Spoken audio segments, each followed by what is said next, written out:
بین الاقوامی سیاست سے مجھے کوئی دلچسپی نہیں ہے، اپنی ذات سے بھی نہیں۔ اس حد تک ہے کہ میں تمہاری دی ہوئی سزا سے بچنے کی ہر ممکن کوشش ضرور کروں گا۔ ہم سزا دینے کا اختیار اور اس پر عمل درآمد کرنے کی طاقت رکھتے ہیں۔ گویا مائٹ از رائٹ۔ جب تم لوگ اس اصول پر یقین رکھتے ہو تو یہ عدالت کا ڈرامہ رچانے کی کیا ضرورت ہے؟ ہم انسانی حقوق کا احترام کرنے والے لوگ ہیں۔ ہم کسی بھی ایسے کام سے گریز کرتے ہیں جس سے انسانی حقوق پر ضرب پڑے۔ اس وجہ سے تم جیسے مجرموں پر عدالت میں مقدمہ چلا رہے ہیں۔ انسانی حقوق کا جتنا احترام تم لوگ کرتے ہو اسے دنیا کے بہت سارے علاقوں کے لوگ تعمر یاد رکھیں گے، میں نے معنی خیز انداز میں کہا۔ بین الاقوامی سیاست پر بات کرنے کے بجائے بہتر ہوگا تم اپنی صفائی پیش کرو۔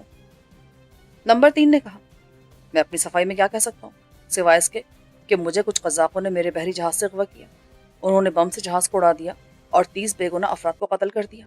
مجھے حق حاصل ہے کہ ان قزاقوں کی قید سے رہائی حاصل کرنے کے لیے جو بھی ممکن ہے کر گزروں، اور میں نے یہی کیا۔ اس جزیرے کے اپنے قوانین ہیں، اگر تمہیں کوئی شکایت تھی تو تم کونسل کے روبرو آ سکتے تھے۔ میں نے محسوس کیا کہ اگر کچھ دیر یہی صورتحال جاری رہی تو میں اپنا صبر کھو بیٹھوں گا۔ ان کی ڈٹائی قابل تعریف تھی، لہٰذا میں نے خاموشی اختیار کی۔ اس کے بعد وہ اپنے طور پر بولتے رہے لیکن میں ایک لفظ نہ بولا۔ تنگ آ کر نمبر 1 نے کہا، مسٹر یوسف، تمہیں 1 دن کی مہلت دی جاتی ہے، اگر تم نے کل تک اپنی صفائی پیش نہ کی تو تم لوگ مجھے طے شدہ سزا سنا دو گے۔ میں نے اس کی بات کاٹی، لے جاؤ اسے۔ نمبر 2 نے تیش سے کہا اور گارڈز مجھے باہر لے آئے۔ عبید باہر موجود تھا، اسے محافظ لے جانے لگے تو میں نے اس سے کہا، ان لوگوں کی بکواس خاموشی سے سنتے رہنا، یہ اپنی من پسند سزا سنانا چاہتے ہیں۔ تم نے بحث کی تو سزا ابھی سنا دی جائے گی، ورنہ 1-2 دن کی مہلت مل جائے گی۔ میں نے اردو میں کہا، اس لیے کوئی اور نہ سمجھ سکا۔ اس کے بعد گارڈز اسے کھینچتے ہوئے لے گئے۔ میں باہر رکھی بینچ پر بیٹھ گیا۔ اسی لمحے جان گرے نمودار ہوا۔ وہ مجھ سے ذرا فاصلے پر بیٹھ گیا۔ وہ خاصا ڈرا ہوا تھا۔ 2 مرتبہ قسمت نے اسے میرے ہاتھوں سے بچا لیا تھا۔ وہ تیسرا موقع دینے کے موڈ میں نہیں تھا۔ اس کے آتے ہی گارڈز بھی میری طرف سے چونکنا ہو گئے تھے۔ مجھے حیرت کا جھٹکا لگا جب جان گرے نے اردو میں کہا، یوسف، میں تمہیں اس مشکل سے نکال سکتا ہوں۔ اس کا لب و لہجہ اور الفاظ کی ساخت بگڑی ہوئی تھی۔ تم اردو جانتے ہو؟ تھوڑی بہت۔ UAE میں ایک پاکستانی سپروائزر خاصے عرصے سے میرے ساتھ رہا تھا، اس سے یہ زبان سیکھی تھی۔ اس زبان میں دنیا کی موسیقی کا سب سے عظیم ذخیرہ ہے۔ میں نے اسے حیرت سے دیکھا۔ تمہیں ہماری میوزک سے کیا دلچسپی ہو سکتی ہے؟ میوزک ساری دنیا کی ملکیت ہوتی ہے۔ تم لوگوں نے ساری دنیا کو اپنی ملکیت سمجھ لیا ہے۔ تم موضوع سے ہٹ رہے ہو۔ میں نے کہا کہ میں تمہیں بچا سکتا ہوں۔ نوازش ہوگی آپ کی، لیکن اس کے لیے تمہیں میرا ایک کام کرنا ہوگا۔ تم نہ صرف یہاں سے رہائی پالو گے بلکہ میں تمہیں وہ سب بتا دوں گا جس سے تم آج تک بے خبر رہے ہو۔ کیسے حقائق؟ میں نے تڑپ کر پوچھا۔ اس نے میری دکھتی رگ پر انگلی رکھ دی تھی۔ تمہارے پس منظر کے بارے میں، تم کون ہو، کس خاندان سے تعلق رکھتے ہو، تمہارے ماں باپ کون تھے، اور مجھے تو یہ بھی معلوم ہے کہ ان کے قاتل کون تھے۔ میرا جسم کانپنے لگا۔ بکواس کرتے ہو تم۔ یوسف، ایک معصوم بچہ بیک وقت اپنے ماں باپ سے کیسے محروم ہو سکتا ہے؟ کیا کبھی جمشید علی نے تمہیں بتایا کہ تمہارے ماں باپ کون تھے؟ نہیں، وہ ساری عمر تمہیں بہلاتا رہا ہوگا۔ تم یہ سب کیسے جانتے ہو؟ تم سب جان جاؤ گے بشرطے کہ تم میرے لیے کام کرنے پر آمادہ ہو جاؤ۔ کام کی نوعیت کیا ہے یہ میں تمہیں بعد میں بتاؤں گا۔ نہ صرف تم یہاں سے چھٹکارا پالو گے بلکہ ایک بہت بڑی رقم بھی حاصل کر سکتے ہو۔ کتنی بڑی رقم؟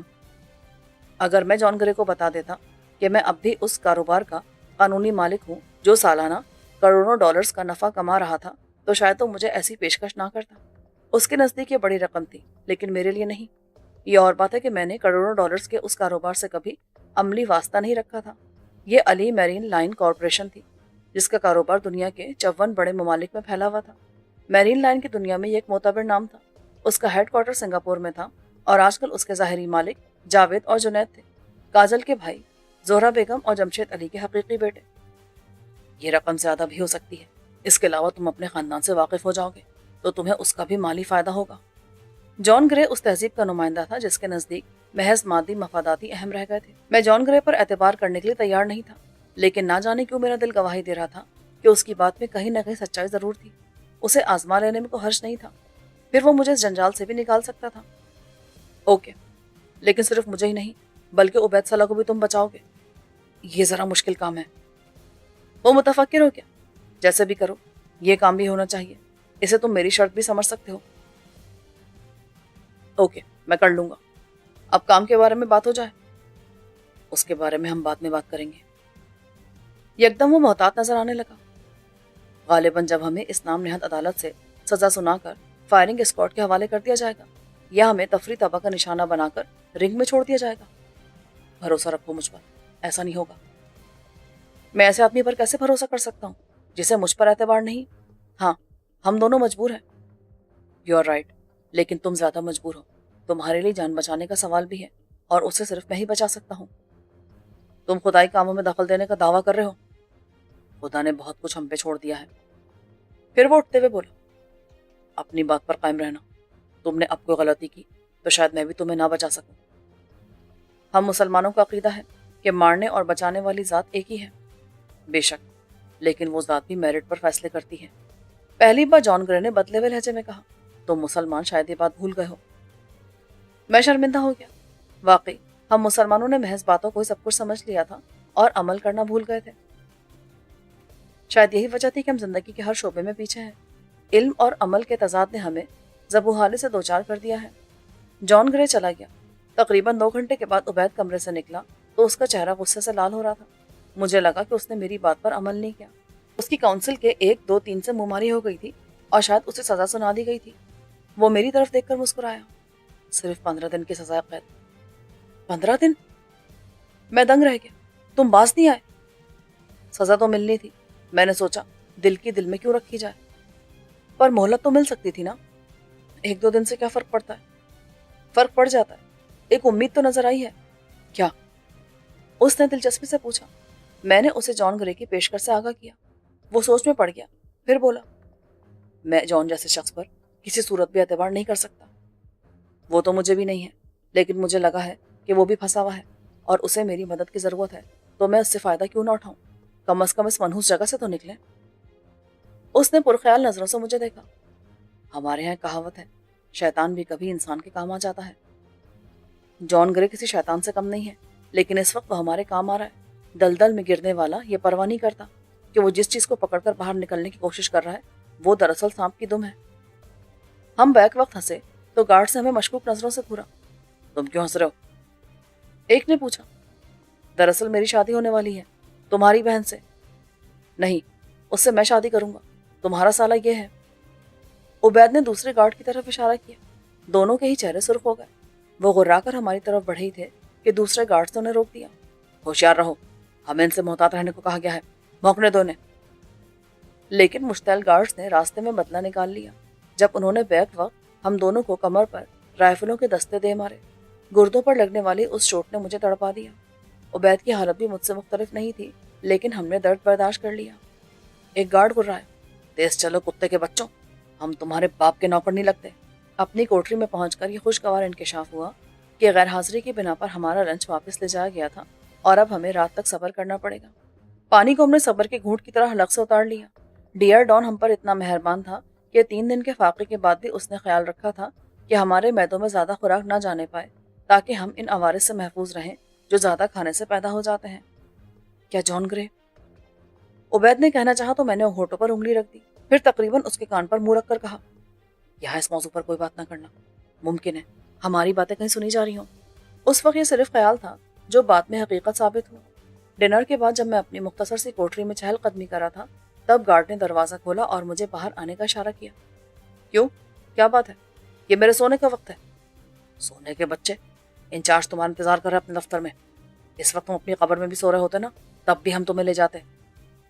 تمہارا تعلق شاید گورکنوں کے خاندان سے ہے. میں نے باہر آتے ہوئے تبصرہ کیا. گارڈ نے مجھے خونی نظروں سے گھورا. بک بک کر لو، چند دنوں میں تمہاری یہ قینچی کی طرح چلنے والی زبان ہمیشہ کے لیے خاموش ہو جائے گی. میں ہنس دیا. یہ فرمان نام گارڈ خصوصیت سے ہمارا نشانہ بنتا تھا. اس بنا پر ہم سے سب سے زیادہ خار بھی یہی کھاتا تھا. اس کے ساتھ میں انچارج یعنی ڈیئر ڈان کے کمرے میں پہنچا.